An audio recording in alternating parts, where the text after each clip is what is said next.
Ravens GM DeCosta making it clear that the phrase of the year, all in. All in, baby. Baltimore Ravens.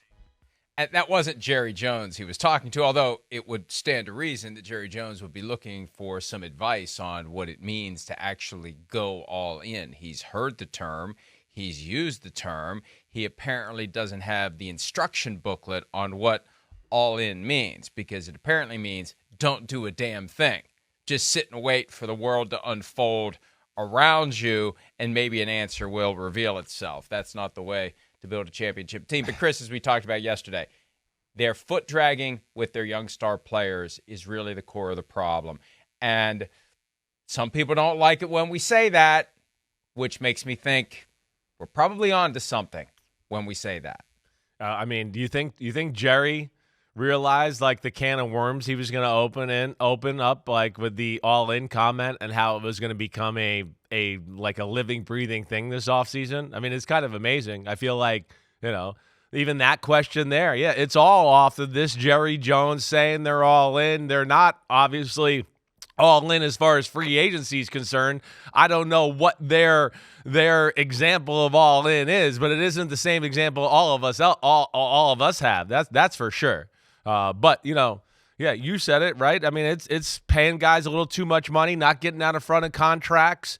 Maybe not developing players the way that they should. Either way, they're in a tough spot. We know that, and it doesn't look like they're all in. The Ravens, on the other hand, again, not a huge free agency, but I'll give them credit. They are a team for most parts. I know they're emotionally all in every year, but for most years, they're usually a team that goes for it, and I got to give them credit in that department for sure. Yeah, you're absolutely right. Look, when you push yourself that hard to try to win every year, you do set yourself up for maximum disappointment, but that's how we would like to see every team operate. I've said time and again, they'll say they want to win the Super Bowl every year, but they have to say that so you will open your wallet every year, so you will watch the games every year, so you will buy all that overpriced food and other stuff every week of every year. That's why they do it. They can't come out and say, well, don't tell anybody, but this is a business, and if we just base it on how much money we're making, we kind of win the Super Bowl every year. But we have to say we want to win the actual Super Bowl, so you'll keep giving us the other Super Bowl victories, the bank vault Super Bowl victories. So we'll say we want to win it every year because, that's the only way to keep making all your money. And some teams, I think, they'd never admit that, but they operate that way. It's hollow talk. I think with the Ravens, it's not, which tells me that there's a lot of torment in that organization because it's now been 12 years since their last Super Bowl win. Yeah. And they've had an elite team in recent years, but they can't get back. Right. Yeah, no, I can't get back. Of course, have to deal with the AFC that we've talked about. That is arguably as good as we've ever seen it, ever, right? I mean, we're seeing a guy and a quarterback and a team in Kansas City that's as special as ever. So that's hurt them for sure, but they're on the right track. We know that, and they are all in. And hey, them, like Cleveland, like Kansas City, right, is something that I think you'd be proud of. They're showing that, oh, wait, we can still be all in and pay the quarterback top of the market tier type of money, right? Because I get a little sick of all that, a little like, oh, you can't have a team without you have to pay the quarterback all that. I always think of you because you've always been like, hey, it's not the quarterback's job to worry about the bank account or the salary cap. And we're seeing teams start to adjust to all that stuff. Look at the Cleveland Browns with Deshaun Watson, and the team's talented as hell. The Eagles, yeah, I know it's not top tier in the market there, but it's a top 10 contract that hurts. It's an all-star team. So, you got to find ways to get it done, even with star players, big quarterback contracts, back to the Dallas Cowboy conversation and all that there. The original all-in comments from Jerry Jones, I think, happened at the Senior Bowl. And we've had the clip in the past, and he says it like over and over again, almost as if maybe if I say it enough, it'll be like I never said it. Like he realized in the moment, I don't know what I've just done, so I'm just going to keep saying all in over and over and over again. But the Ravens at the other opposite. I was trying to say opposite and other at the same time, and it started to come out as something that was neither.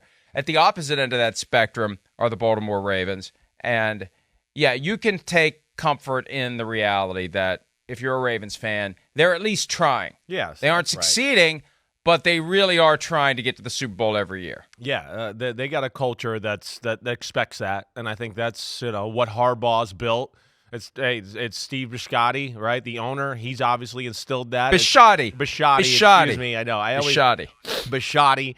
Ozzie Smith, right? What he kind of indoctrinated into the front office and all that. They're one of the best run organizations in football. There's no doubt about it. Yeah, no splash signings this year, maybe, right? Because, hey, they're really good. People want to pillage their players. But the fact that they bring back Justin Madubuike and then get Derrick Henry in free agency and, hey, Nelson Aguilar, still, get him there. Or they do the right things to kind of balance out their team, and that's where the Ravens are, top-notch, and we expect them to be in the conversation once again.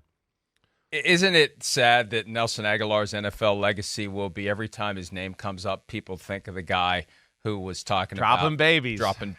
Every time his name comes up, I think of that guy talking about not like Aguilar.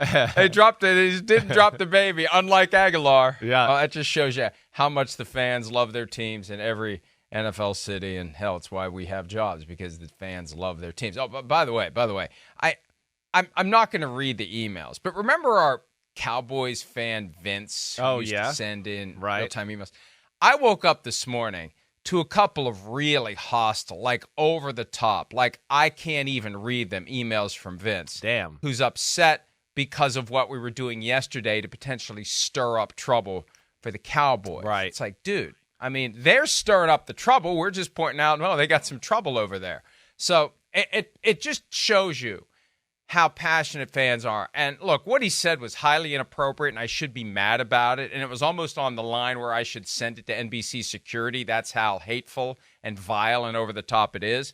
But I understand that's the reaction that gets provoked by folks who really love their teams, and they don't know how to channel it. And sometimes they pop off with some hateful rhetoric. And I'd rather they have a platform to do that than, show up at my house and be advised. I have many, many firearms that are fully loaded, locked, cocked, and ready to rock at all times. So don't push your luck. And I got cameras everywhere. You ain't going to get very far. But regardless of that public service announcement, it's an example of just how much people have invested in this. And it's every year, we think this could be the year for every team. Every team like the Texans that dramatically turns it around creates this just wistful idea that our team can do it too. Our team can do it too. And the Ravens are the living example of actually trying to take what they did last year, take a step back, address where they need to get better, address what they did wrong in 2024 or 23, and apply those lessons and try to get, one step farther. And the reality is, to the point we were talking about around the Super Bowl, Chris, the Ravens, John Harbaugh, Lamar Jackson, they may just be the Karl Malone, the guys that had to play second fiddle to Patrick Mahomes. And look at where the Ravens have been caught between Tom Brady and Patrick Mahomes. It's kind of amazing the Ravens found a way to win one during the combined Brady-Mahomes dominance of the AFC. But that's one of the big reasons why the Ravens haven't been able to cash in on this desire to go all in and win it every year. They haven't had a Tom Brady. They haven't had a Patrick Mahomes. They're hoping they can make their Lamar Jackson into a guy who can be as successful as those two have been. Yeah, no, it's an interesting conversation. You're right. I mean, and even when they were good there in the 2000s, right? I mean, they were good, yeah. But damn, it wasn't only just Tom Brady. It was Peyton Manning. Right? Had to deal with him too. Oh, damn, in our division, we had an all-time great. We had to play twice a year in Ben Roethlisberger, who went to the Super Bowl 3 times. So they've been extremely relevant. They've been beyond relevant. They knock at the door every year. They have an institution that is in place there as far as scouting players, finding players that fit the Raven mold that is, like, extremely respectable. and we see people come out of the front office there and replicate a lot of the things that, they have instilled in those people. There's a tried and true formula to what the Ravens believe in. And, it's old school, and I think that's why we like it, why it works, and it's still the Ravens where they're a little bit like, nah, we know, like, hey, we like X's and O's, but we're still going to make it about, like, when we get on the field, we're the biggest, baddest dudes, and we're going to kick your ass, and we're just going to be more physical than you and intimidate you. And they haven't lost that through the last 20 years. Really, ever since Ray Lewis got drafted there, it's been instilled, and it hasn't changed since then. Ray Lewis and Jonathan Ogden in the same round of the same draft. Insane. Their first year in Baltimore. Yeah. Right after they left Insane. Cleveland. Home run. Jonathan Ogden and Ray Lewis in the same round of the same damn like upper draft. room of the Hall of Fame in the same round, and you got them on the same team. That's insane. It is insane. John Harbaugh and Eric DeCosta had their pre-draft press conference yesterday, and one of the things that Harbaugh said to this point of what they're trying to do to get better, Lamar Jackson is involved in reviewing film of the receivers that they're considering in the draft. And that can be a two-edged sword. You could have Lamar decide he likes a guy that Eric DeCosta doesn't like, and they've got to take time to explain to Lamar why that guy doesn't fit what they're trying to do. Sure. It reminds me of what Pat Mahomes did last year, working out with guys like Rashee Rice before the draft.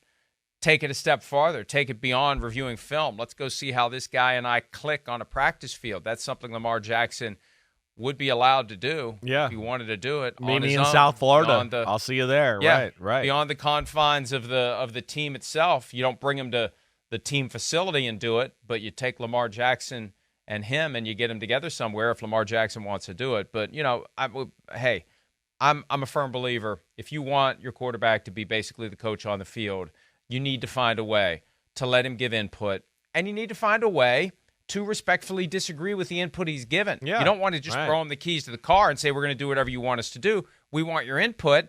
Here's why we're doing something that meshes with your input, and here's why we're doing something that doesn't. That's right. Constructive, conversations. First off, that's what goes on, right? I mean, it's, hey, listen, I'm sure there's going to be a player that John Harbaugh is going to go, wait, I like this player. And then DeCosta and them are going to go, well, hey, this off the field stuff, or hey, we didn't like this little area about the way he played. Let's sit down and watch it.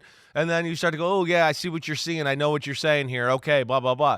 Yeah, again, those are tough, healthy conversations in the football world that need to be had. And, yeah, it's cool that Lamar Jackson is doing this and taking a little bit more of a hands-on approach.